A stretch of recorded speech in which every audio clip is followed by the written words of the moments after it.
यीशु के नाम पर चंगाई चंगाई चंगाई चंगाई चंगाई, यीशु के नाम पर चंगाई चंगाई चंगाई चंगाई चंगाई। Hallelujah hallelujah hallelujah hallelujah.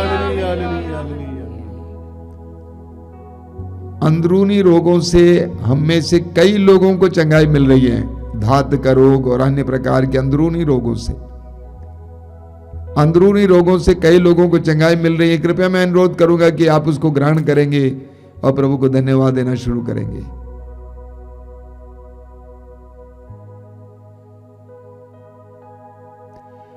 हमारे बीच में कुछ भाई बहन हैं जिनको बार बार थूकने की आदत है, बार बार थूकना पड़ता है, उनके मुंह में थूक आ जाती है बार बार।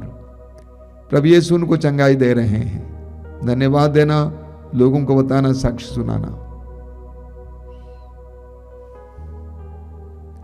कई लोग जो सिर दर्द से पीड़ित हैं, दवा करते करते थक गए, सिर दर्द बराबर सिर दर्द रहता है, इस समय भी सिर दर्द है, आपको प्रभु चंगाई दे रहे हैं। धन्यवाद देना, ग्रहण करना।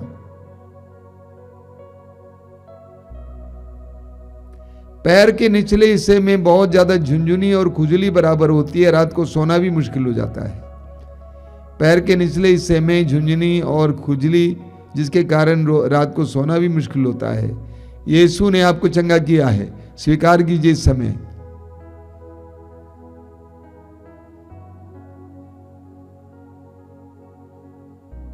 धन्यवाद यीशु, तेरी स्तुति, तेरी महिमा, तेरी आराधना।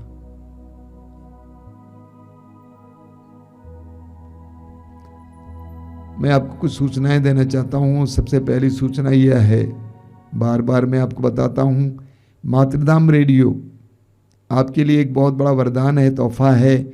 शायद उत्तर भारत में एक जो मसीह रेडियो है ऑनलाइन में, वो मातृधाम रेडियो है, और रेडियो के बारे में मैंने सुना नहीं है।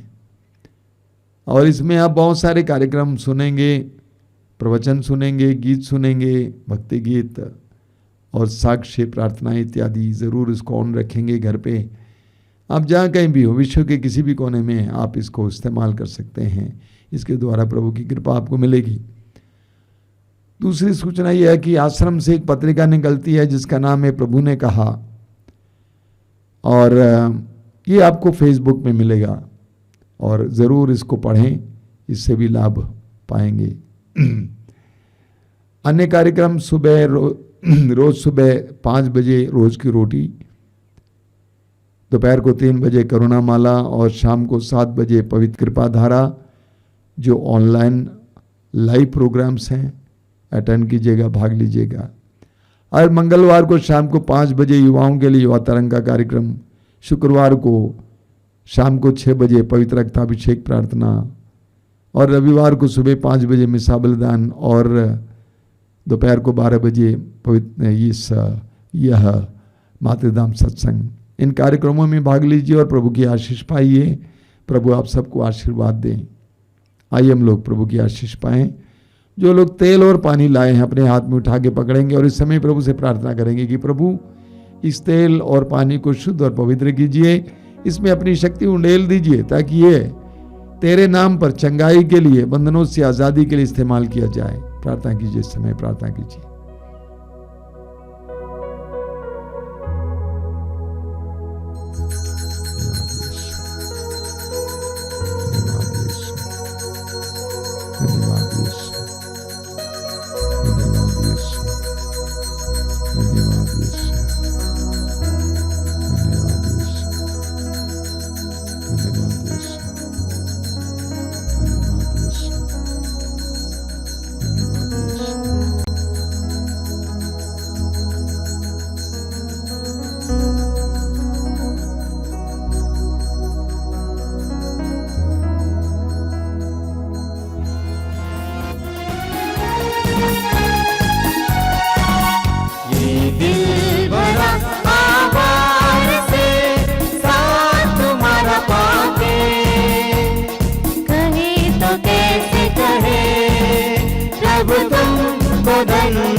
प्रभु तुमको धन्यवाद, तुमको धन्यवाद।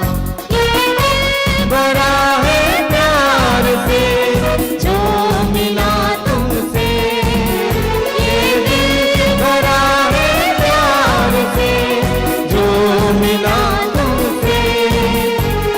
कहे तो कैसे कहे प्रभु तुमको धन्यवाद, तुमको धन्यवाद।